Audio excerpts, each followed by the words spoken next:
سعودی عرب میں 10 سال سے کم عمر کے بچوں کو اپنی کار کی اگلی سیٹ پر نہ بٹھائیں۔ مکہ مکرمہ میں جنگلی بلیوں کی حفاظت کے لیے کیٹ واک۔ کیمرون کی جڑی ہوئی 2 بچیوں کو آپریشن کر کے الگ کیا گیا۔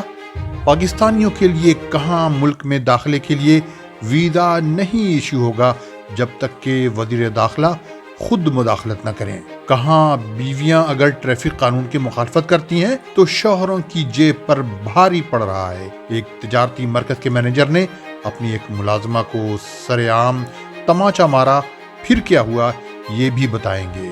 تو عرب دیس کو سبسکرائب کر لیں اور ساتھ ہی گھنٹی کے بٹن پر کلک بھی کر دیں۔ آج بدھ کا دن اور نومبر کی 3 تاریخ ہے۔ عرب دیس کی خبریں سننے والوں کو فیض الحق کا سلام۔ ترکی کی قومی فضائیہ ٹرکش ایئر لائنز روزانہ اپنی فلائٹس کی تعداد سے یورپ کی دوسری سب سے بڑی فضائیہ قرار پائی ہے۔ اس نے 15 سے 31 اکتوبر کے درمیان 1175 پروازیں صرف یورپ میں بھریں۔ European organization for the safety of year navigation کے مطابق آئرش رایان ایئر پہلے نمبر پر رہی، جس نے یورپ میں 2300 سے زیادہ پروازیں بھری۔ 1175 پروازوں کے لیے ٹرکش ایئر لائنز دوسری نمبر پر رہی۔ 1064 پروازوں کے لیے ایزی ایئر لائنز تیسرے نمبر پر، اور پیگاسس ایئر لائنز 450 پروازوں کی وجہ سے 10ویں پوزیشن پر تھی۔ کیمرون میں ایک دوسرے سے جڑی ہوئی 2 بچیوں کا استنبول میں ایک آپریشن کیا گیا اور انہیں ایک دوسرے سے الگ کر دیا گیا۔ آجی بادام آلوتی اسپتال کے بیان کے مطابق یہ دونوں بچیاں کولہے کے پاس سے ایک دوسرے سے جڑی ہوئی تھیں۔ الزبیتھ اور میری کو کیمرون کے صدارتی دفتر کی کوششوں سے آپریشن کے لیے استنبول لایا گیا تھا۔ ان دونوں کو الگ کرنے کا آپریشن 27 گھنٹے چلا اور کامیاب رہا، اور والدین نے بھی سکون کی سانس لی۔ اب چلتے ہیں خلیج۔ سعودی عرب میں ٹریفک پولیس ان لوگوں کے خلاف جرمانہ عائد کرنے کی مہم شروع کرنے والی ہے جو اپنی کاروں میں آگے کی سیٹوں میں بچوں کو بٹھا کر سفر کریں گے۔ اس جرمانے سے صرف وہ لوگ مستثنیٰ ہوں گے جن کی کاروں میں پیچھے کی طرف سیٹیں نہیں ہوں گی۔ یہ جرمانہ 300 سے 500 ریال تک ہو سکتا ہے، اور یہ پابندی 10 سال سے کم عمر کے بچوں کے لیے عائد کی گئی ہے۔ مکہ مکرمہ میں جنگلی بلیوں کی حفاظت کا پیغام عام کرنے کے مقصد سے آئندہ شنبہ یعنی سنیچر کے دن ایک واک کا انعقاد کیا جائے گا۔ 7 کلومیٹر کے اس واک کا نام کیٹ واک دیا گیا ہے۔ یہ واک النسیم واک اسٹرپ پر آرگنائز کیا جائے گا۔ مکے میں جگہ جگہ خوبصورت جنگلی بلیاں نظر آتی تھیں، لیکن اب ان کی تعداد کم ہوتی جا رہی ہے۔ دنیا کے دوسرے حصوں میں بھی ان بلیوں کی تعداد میں غیر معمولی کمی آئی ہے۔ اندیشہ ہے کہ کہیں یہ معدوم نہ ہو جائیں۔ یہ رضاکارانہ واک مکہ میونسپلٹی اور ماحولیاتی امور کی وزارت کے تعاون سے منعقد ہوگی۔ اس واک میں آپ سب حصہ لے سکتے ہیں، لیکن اس کے لیے پہلے سے رجسٹر کرنا ہوگا۔ اس کے لیے لنک ڈسکرپشن میں دیا جا رہا ہے۔ سعودی عرب میں آج کورونا کے 49 نئے معاملات سامنے آئے ہیں۔ وزارت صحت کی اعداد و شمار کے مطابق 37 افراد ٹھیک بھی ہوئے، 54 افراد کی حالت اب بھی سنگین بتائی جا رہی ہے۔ بیویاں اگر ٹریفک قانون کی مخالفت کرتی ہیں تو بیشتر اوقات میں اس کی مار شوہروں کی جیب پر پڑتی ہے۔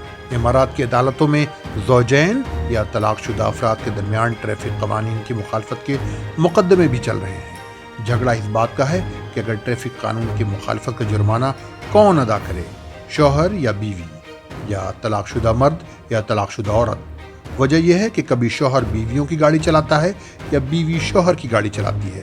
دونوں کے درمیان علیحدگی کے بعد بھی کسی کی کار کسی کے پاس چلی جاتی ہے، لیکن جب جرمانہ ہوتا ہے تو یہ اس کے نام ہوتا ہے جس کے نام سے گاڑیاں رجسٹر ہوتی ہیں۔ حال ہی میں امارات کی عدالت میں ایک مقدمہ آیا جس پر فیصلہ سناتے ہوئے عدالت نے طلاق شدہ خاتون کو حکم دیا کہ وہ ٹریفک قانون کی مخالفت کے 15 جرمانے ادا کرے، کیونکہ وہ کار جو وہ استعمال کر رہی تھی وہ اس کے شوہر کے نام رجسٹر تھی۔ اس خاتون کے سابق شوہر نے عدالت میں درخواست دے کر اس خاتون سے 73,000 درہم کا مطالبہ کیا تھا۔ اس نے اس مقدمے میں اس خاتون کی قانون شکنی اور اس کی وجہ سے جو جرمانہ ہوا تھا اور جو اس نے ادا کیا تھا اس کی رسید ثبوت کے طور پر عدالت میں پیش کی تھی۔ اسی طرح ایک اور مقدمے میں ایک خاتون نے عدالت کے ذریعہ اپنے سابق شوہر سے مطالبہ کیا تھا کہ وہ اس کی کار واپس کرے اور 14,000 درہم بھی ادا کرے جو اس نے ٹریفک قانون کی مخالفت کی وجہ سے جرمانے کے طور پر جمع کیے تھے۔ اس نے کہا ہے کہ جب وہ میاں بیوی تھے تو اس خاتون نے یہ کار 30,000 درہم میں خریدی تھی، لیکن چلاتا اس کا شوہر تھا، اس لیے کہ اس خاتون کے پاس ڈرائیونگ لائسنس نہیں تھا۔ طلاق کے بعد بھی وہ شوہر کی کار لوٹانے سے انکار کرتا رہا ہے۔ راس الخیمہ کی ایک عدالت نے ایک تجارتی مرکز کے مینیجر کو، جو عرب ہے، حکم دیا ہے کہ وہ اپنی ایک ایشیائی ملازمہ کو 9,000 درہم بدسلوکی اور بدتمیزی کے ہرجانے کے طور پر ادا کرے۔ اس عرب مینیجر نے اس ایشیائی خاتون کو دیگر ملازمین کے سامنے تھپڑ بھی رسید کیا تھا۔ اس مینیجر نے اس کے چہرے پر زناٹے دار تماچا مارا تھا اور اسے اتنی زور سے لات ماری تھی کہ وہ سامنے کی دیوار سے جا ٹکرائی تھی، جس کی وجہ سے اسے بعض زخم بھی آئے تھے۔ یہ سب اس کی دوسری کولیگز کے سامنے ہوا تھا۔ کویت کی انٹیریئر منسٹری نے کمرشل، فیملی اور انٹری ویزا کی درخواستیں لینی شروع کر دی ہیں۔ یہ قدم کورونا کی وبا میں کمی کے بعد سفر پر پابندیوں میں ڈھیل کے فیصلے کے بعد اٹھانا شروع کیا ہے۔ کویت میں یہ سہولت اب بھی پاکستانیوں اور بنگلہ دیشیوں کو حاصل نہیں۔ ان کے علاوہ جن 5 دیگر ملکوں کے شہریوں کو آج بھی کویتی ویزے سے محروم رکھا گیا ہے وہ ہیں عراقی، ایرانی، شامی اور سوڈانی۔ انٹیریئر منسٹری نے صاف لفظوں میں کہا ہے کہ ان 7 ملکوں کے شہریوں کو اگر کویت میں داخلے کے لیے ویزا چاہیے تو اس کے لیے کویتی وزیر داخلہ یا انٹیریئر منسٹر خود ہی براہ راست اگر چاہیں تو ویزا دے سکتے ہیں۔ اس کے علاوہ ابھی بھی ویزا آن ارائیول کی سہولت ان تمام ملکوں کے لیے بند ہے جو کورونا سے قبل اس سہولت سے فائدہ اٹھاتے تھے۔